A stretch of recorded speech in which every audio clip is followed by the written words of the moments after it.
Assalamualaikum warahmatullahi wabarakatuh. Kali ini kami dari kelompok 8 akan mempresentasikan yaitu model lain dari komputasi yang beranggotakan Hanif Widiawardana, Muhammad Afifuddin, dan saya Abdul Majid. Lanjut. Ini yang dibahas kali ini adalah fungsi rekursif, lalu posisi, dan yang terakhir adalah rewriting system. Lanjut. Yang pertama adalah fungsi rekursif. Konsep fungsi adalah dasar untuk banyak cabang ilmu matematika. Fungsi adalah aturan yang menetapkan elemen dari satu himpunan yang disebut domain fungsi, nilai unik di set lain yang disebut tentang fungsi. Pernyataan ini sangat luas dan umum, sehingga banyak menimbulkan pertanyaan tentang bagaimana kita dapat secara eksplisit mewakili konsep ini. Ada banyak cara di mana fungsi dapat didefinisikan. Beberapa dari mereka sering kita gunakan, sementara beberapa konsep fungsi lainnya mungkin asing bagi kita.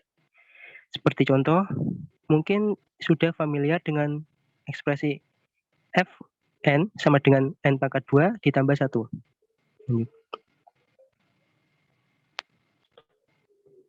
Untuk fungsi ini didefinisikan, diberikan nilai apapun untuk variabel n, lalu kalikan nilai itu dengan dirinya sendiri. Lalu hasilnya dijumlahkan dengan angka 1. Dalam hal ini, pendefinisian suatu fungsi sudah eksplisit atau bersifat khusus. Tetapi jika dilihat dalam skala yang lebih luas, banyak fungsi yang memiliki notasi bersifat universal. Lanjut. Yang lalu untuk fungsi rekursif primitif, misalkan I adalah domain dari satu atau dua variabel fungsi, dan I kali I adalah himpunan non-negatif dalam jangkauan I. Berdasarkan permisalan tersebut, maka didapat aturan-aturan dasar sebagai berikut. Yang pertama, fungsi 0, Zx sama dengan 0 untuk semua X himpunan dari I. Yang kedua, fungsi penerus Xx, di mana nilainya adalah bilangan bulat berikutnya dalam deret X. Dapat dinostalisikan sebagai Sx sama dengan X plus 1. Yang ketiga, fungsi proyektor, yaitu Pk X1, X2 sama dengan Xk, lalu untuk K sama dengan 1, 2. Lalu ada fungsi Ackermann. Fungsi Ackermann terkenal karena menjadi salah satu contoh paling sederhana dari total fungsi yang dapat dihitung yang bukan rekursif primitif. Fungsi Ackermann adalah fungsi yang menerima dua argumen bertipe integer. Fungsi ini didefinisikan secara rekursif untuk bilangan bulat non-negatif m dan n sebagai berikut. Misal digunakan definisi a mn mengambil dua bilangan bulat tidak negatif, di mana a 0, n sama dengan n plus 1. Lalu a m, 0 sama dengan a m min 1, 1. Lalu a m n sama dengan a m min 1, a m, n min 1.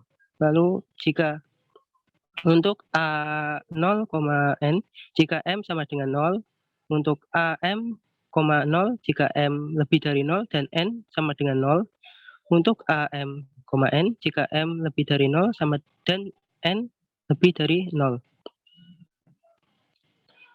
Untuk fungsi rekursif mikro. Fungsi Ackermann terkenal karena menjadi salah satu contoh paling sederhana dari total fungsi yang dapat dihitung yang bukan rekursif primitif. Fungsi Ackermann adalah, maaf, lanjut.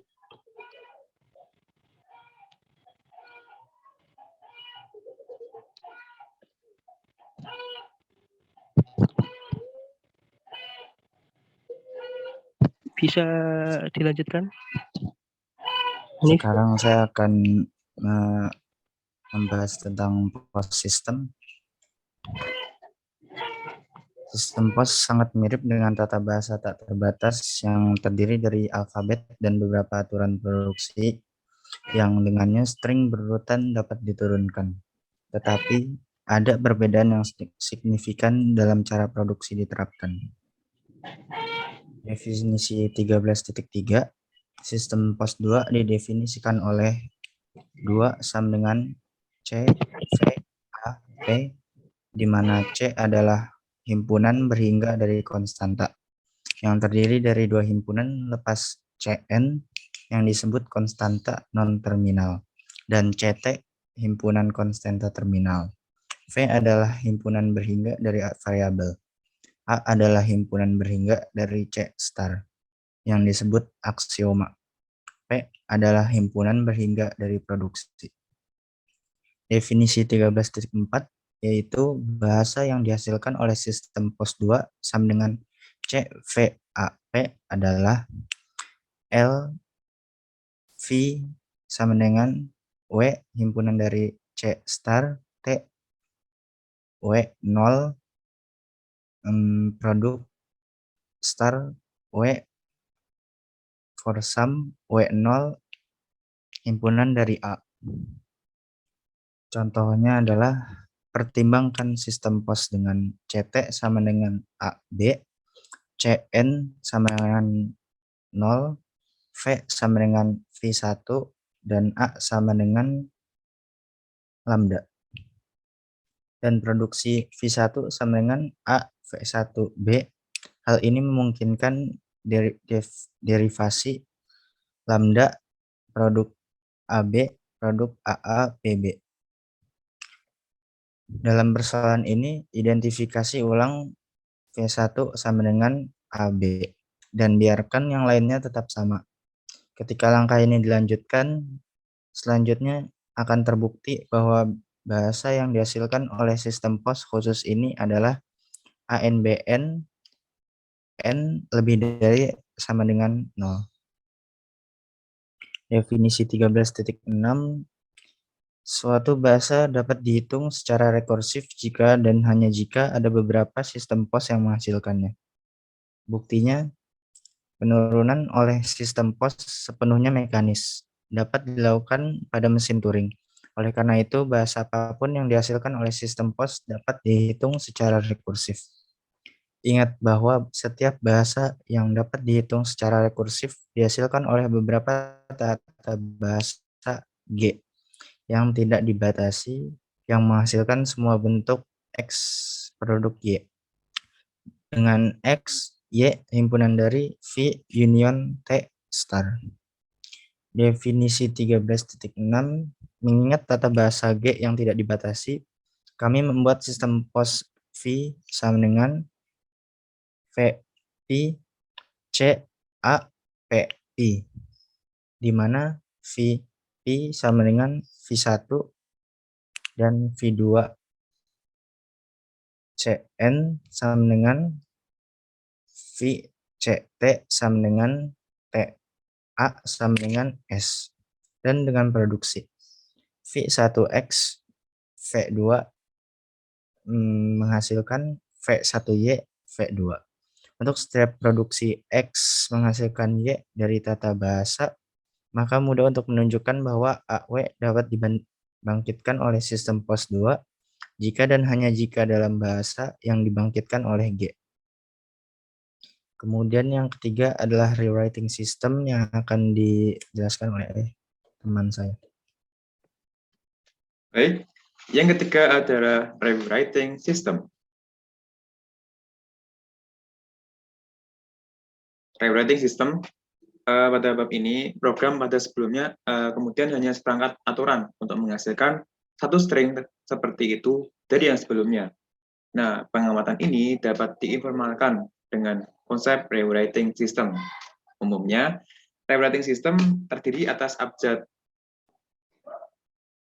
sigma dan seperangkat aturan atau produksi di mana string di sigma plus dapat menghasilkan yang lain. Yang membedakan satu sistem penulisan ulang dari yang lain adalah sifat sigma dan batasan untuk penerapan produksi.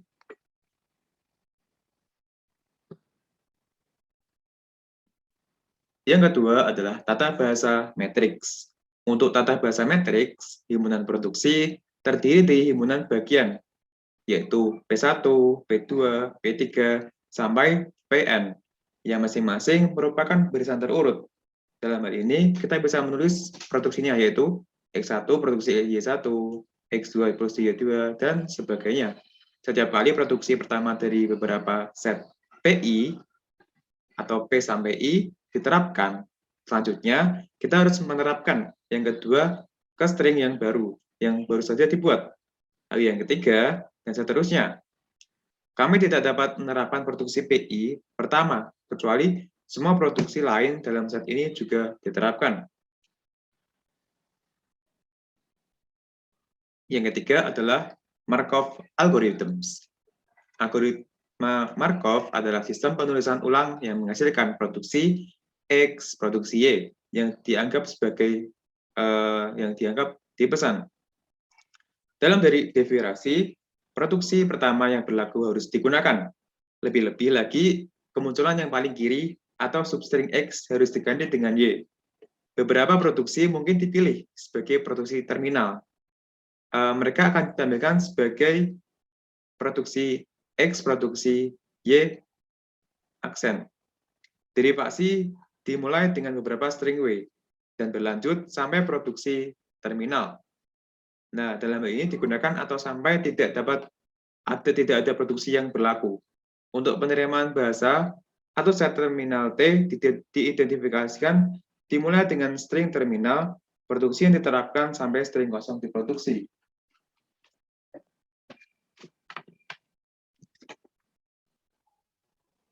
Yang keempat adalah L-system.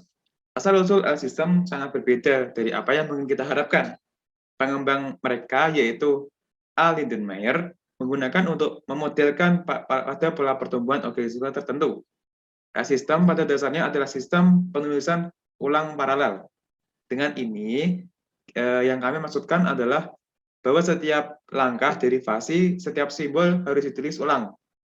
Agar ini masuk akal, produksi L-system harus dibentuk sebagai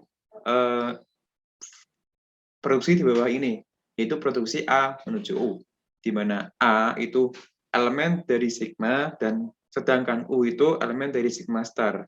Ketika sebuah string ditulis ulang, satu produksi tersebut harus diterapkan ke setiap simbol string sebelum string baru dihasilkan.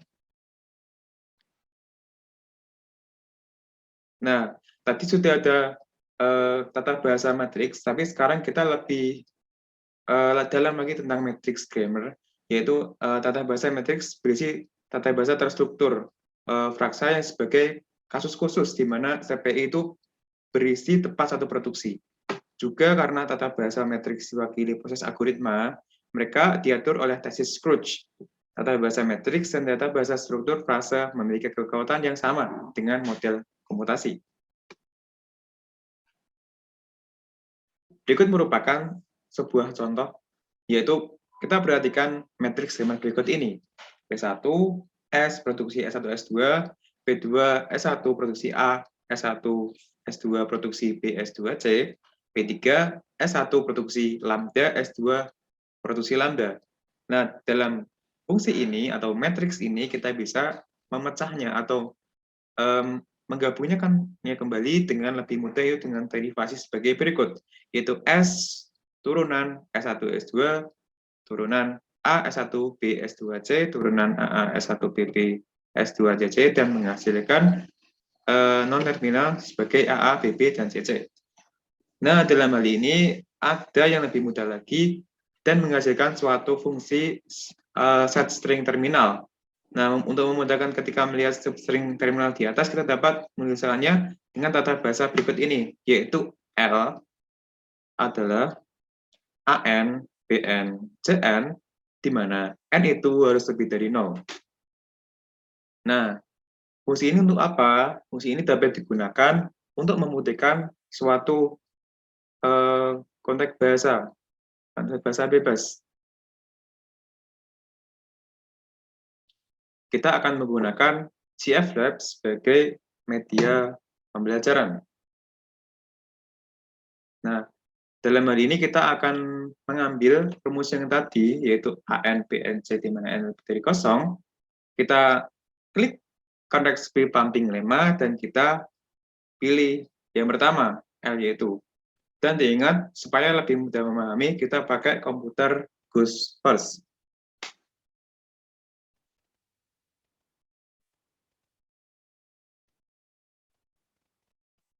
Nah, di sini kita akan disuruh atau diwajibkan untuk menginput value dari M-nya. Kalau dari sini itu harus lebih dari 0, karena syaratnya rumus di atas. Oleh karena itu, kita ambil yang normal atau yang stabil, yaitu 3. Ini sama dengan A pangkat 3, B pangkat 3, dan C pangkat 3, yaitu A, B, C. Nah, setelah kita memasukkan, otomatis akan mendapatkan pesan nomor 3, bahwa B itu telah dikomposisi dan siap untuk diberikan value dari I-nya. Nah, I itu bisa banyak angka, namun harus lebih dari 0 bisa, tapi kalau 1 tidak bisa. Nah, untuk bisa memberikan hasil yang akurat, kita ambil 2.